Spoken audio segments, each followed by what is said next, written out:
What's going on, you guys? Welcome back to another Greenleaf review, which aired on September 24th on the OWN network.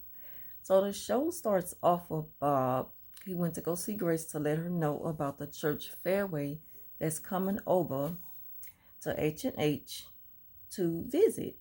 And then as he leaves, he was like, not that it matters, but it's an all white church. And she's sitting there looking like, well, if it don't matter, why did you put so much emphasis on white? So AJ is home and he's cooking, and Grace just asked him a simple question, and then he just like immediately got offended. Like, why do you people think that just because we are in jail, like we didn't know things before we went to jail? Like we just didn't know nothing. He was like, y'all look at jail as some type of trade school. Like I knew how to cook before I went to jail. I think she asked him something like, I didn't know, or they taught y'all how to cook or stuff like that. And I could kind of understand at the same time why he answered her in that way, because it can be annoying when people just make ignorant comments towards you just because they don't know you. And so, yeah, he just quickly put her in a place about that and let her know, look, I knew how to cook before I went to jail. And then she was like, well, I used to be a cook as well. And then he was like, I know. So that just lets us know that he did a little research on her before he caught up with her. Okay. So Carissa finally got her way with selling that property. Now we seen that when the show went off last week. Also, let's see, Grace, she comes over to tell her mom and dad that she's gonna be preaching in front of, her church, and the church that Bob is telling her about Fairway is an all-white church. And so they just pretty much telling her, look, we already know what this man is doing, and you need to go over and talk to the pastor of Fairways Church just to see like what he feel about this. Is this something that he really wanted to do? Because they know that Bob is pushing all of this up to merge the two churches, to bring them together, probably in hopes to just completely push the Greenleafs completely out of the church so he can just take over everything. That man is such a devil and cannot be trusted. So Charity is playing a piano, and I'm just kind of skimming through to like the good parts of the show. Charity, she playing a piano, and Miles walked in, and he was like telling her, Charity, look, you gonna have to come over. You gonna have to come over with something, because these songs, these music, this tune just sounds so sad. I just can't get with it, and we can't have this church. So he just sitting there looking like, please. And she's just like, I'm trying, whatever, stuff like that. Yeah, so Bishop told Grace that Bob is just trying to eventually get rid of them all. So Grace has gone over to talk to the pastor at Fairway. And so they have an little meeting and everything. Then Lady May, she calls Grace's office, and Corrine answers the phone. And she was like, yeah, Corrine, she talking about, I didn't do anything wrong. And then Lady May was like, congratulations. Like, why do you think every time she calls you, it's something like, I don't know, it just sound kind of childish. Like, come on, girl, grow up. And if you feel like you will screw up that much, I mean, I don't know. Anyway, that part just annoyed me for some reason. So, yeah, she wants to know like who's over Whitmore's when he's away or whatever. And so she's heading on over there, talking about Lady Me. So Sophia comes home with the super attitude. I mean, walking in the door. She don't want to hug her mama. She's still mad at her mama about just not finding out about her brother. And she was like, I'm here just to see my brother. Like, I don't want to see her. I just want to see my brother. And so she moves around Grace, and she go head on upstairs and stuff like that. So Carissa, she met with the people who she, just getting all the paperwork together for selling that property and everything.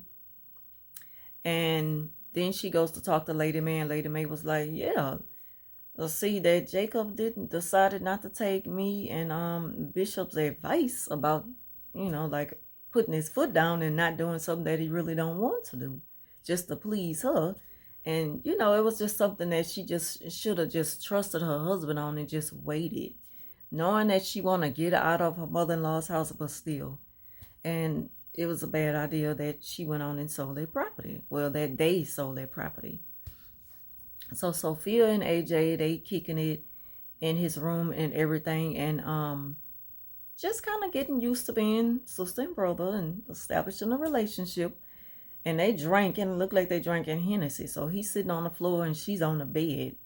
And he was like, they was just talking and she was saying, I'm gonna be there for you. I'm not gonna be like our mom and just up and leave you. And he said, well, that's easy for people to say. People always make promises that they end up breaking. Like they're easy to promises are easy to make but hard to keep. That's how he put it.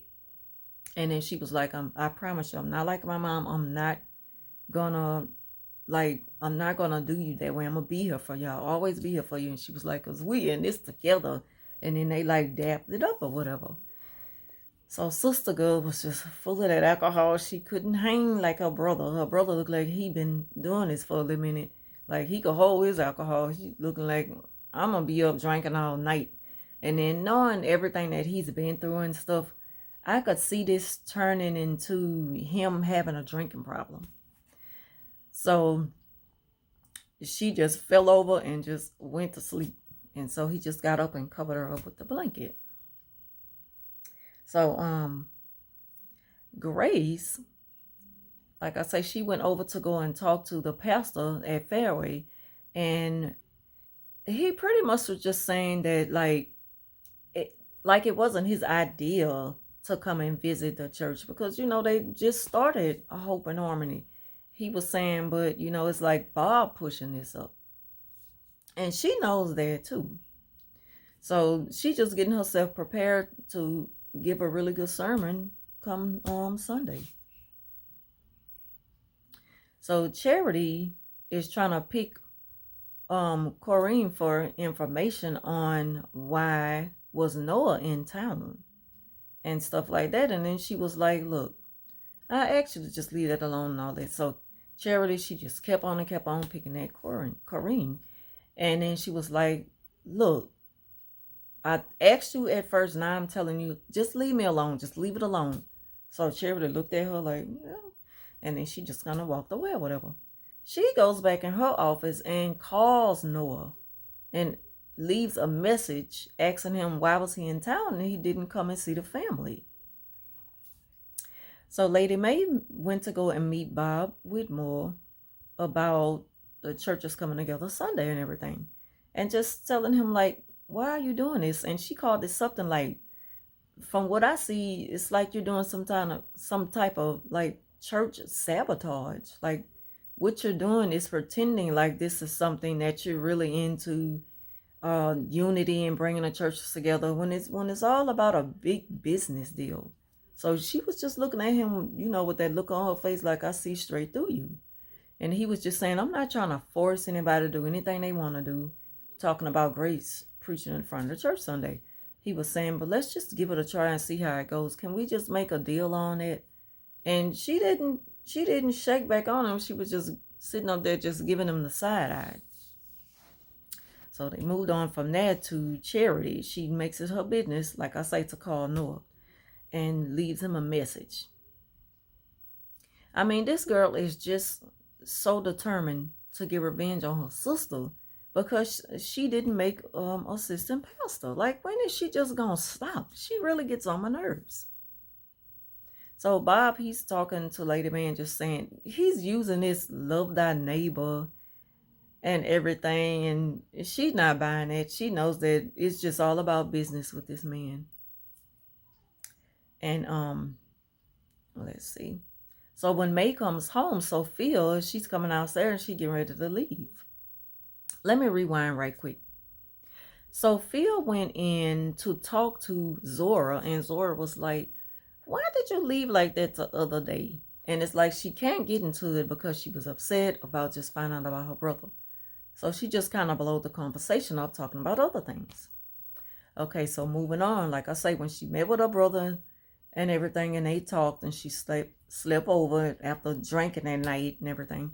So when she come down, she sees Zora sitting on the floor doing a project for the little saints. And she was like, oh, what are you doing? She said, I started on a project without you. I'm not going to keep waiting on you because it just seemed like, you got other priorities. And she said, and first of all, I want to ask you where you been.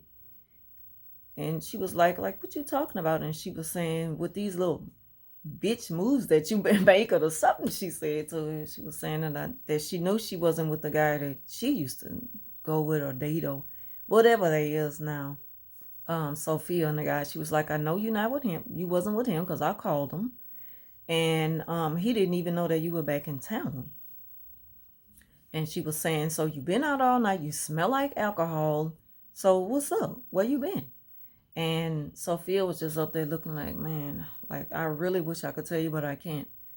And Zora was like, I'm really not even trying to hear. You know what? Just go ahead about your business. So that was that. And then Sophia walked away all upset and stuff because she hate to just be letting these people just think what they want to think. And I know it's killing her that she can't tell them about her brother. So like I say, Lady May, she sees Sophia's home, and Sophia was getting ready to leave. And she was like, Sophia, I didn't know you was home and stuff. And Sophia was like, yeah, I'm getting ready to go. She was like, you about to leave? I didn't even know you was back home. So that's when Grace walked in and she was like, look, I am tired of this. What is going on and why y'all not talking? I need to know what's going on. So Sophia, she's just kind of upset, and she was just like, she kind of whispered to Grace and she told her, I'm gonna keep your secret, but I'm not gonna lie for you. And then she just she was crying and she walked off. And so that's when Lady May started to tell Grace, look, I don't know what's going on with you, but you need to figure this out with the church and all this kind of stuff. And that's when Grace was just heading upstairs. She was still upset that Sophia's getting ready to leave and still really not wanting to have anything to do with her at the moment. So that's when Lady May hollered out, we are about to lose this church. And she turned and looked at her and was like, thanks for having confidence in me or whatever. So that's how that part ended. Also, I think I left out the part when yeah, so after church, let's see. Oh no, I haven't even got to that part yet. Yeah, so okay, so the Fairway Church is over at H&H. And this is so much to remember. I try to just put down the little notes about it. And Grace, she's giving a good sermon and everything. And then she starts preaching about how God used Moses to bring people together and just everything. And she was saying that we're not going to divide the church and just speaking on unity and everything. And so, and when they come on, when church first started, Charity up there, and it just seemed so like they was like she was uncomfortable and just out of place. Like the white lady, she was singing, and then Charity, she was singing, and I don't know, it just like not what we used to seeing. She was trying to hold Charity's hand and grab her close to her, and Charity was kind of pushing away and stuff like that. It was just funny. So we got the white folks out there in the audience and the black folks, and the church was just so dead to me. Like you'll hear a few shouts here and there and everything, but yeah. So that's what Grace was preaching on, and Bob he's sitting up, him and Miles, and Bishop and Lady May, they just applauded Grace and everything for the good sermon after church. So they talking to her, and then Miles walked up and he told Grace, I need to see you like ASAP in my office. And she looking like, damn, you sound like I'm in trouble or something. So and she went back to his office and he was pissed. He was like, Bob was talking to her and he was saying, don't you ever pull nothing like that again. Basically, he just said, because look, the next time you pull something like that, you're going to be out of here because he was like, your brother and your sister, they are already hanging on by a thread. So you need to be careful. The next time you pull something like that, you out of here. Because she got real in church. And he didn't like that. He wanted to keep everything scripted. But we know what that's all about, though. Okay, so yeah, so back at AJ, I guess this is AJ's apartment. So he's drinking for breakfast. And he looks over at his bed and he just got this look on his face like he's just lonely. And like I say, I can see him just turning, like, just end up having a drinking problem. on the show because of everything that he had to deal with and stuff, and leading up to him just now meeting his mama. Yeah, so Carissa, now she realizes that it was a big mistake selling that property, and I think they sold that property to Miles, because she was talking to him about his cufflinks. She was like, I like those cufflinks. I want to get something like that for Jacob. Where you got them from? And he said, from Bob. And then she was like, Bob, the one who's, so she already know, like, it clicked that, oh Lord, he got connections with him.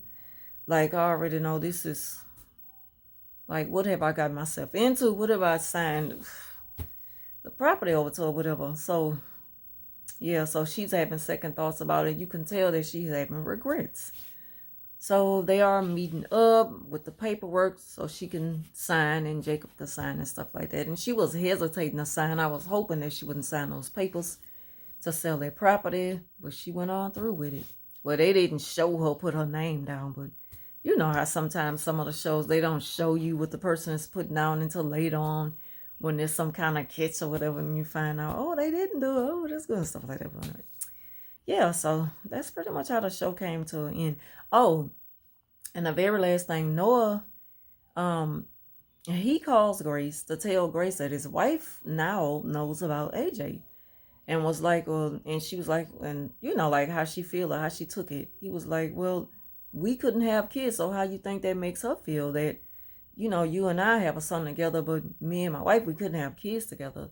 So she's done with me. She's just done with everything, and she left me. So he's sitting at a bar drinking, and he was like, so my next move is to pack up and move back to Memphis so I can get to know my son. And so that's how it ended. And he just hung the phone up in her face, and that's how the show came to an end tonight. I know this review was probably like all over the place. I am super tired. I'm kind of sleep deprived, if y'all can't tell. Yeah, so like I said, I just jotted down a few things that were most interesting to me in tonight's episode. So anyway, that concludes my recap of Greenleaf. Thank y'all for watching. Leave your comments down below, and I'll talk to you soon.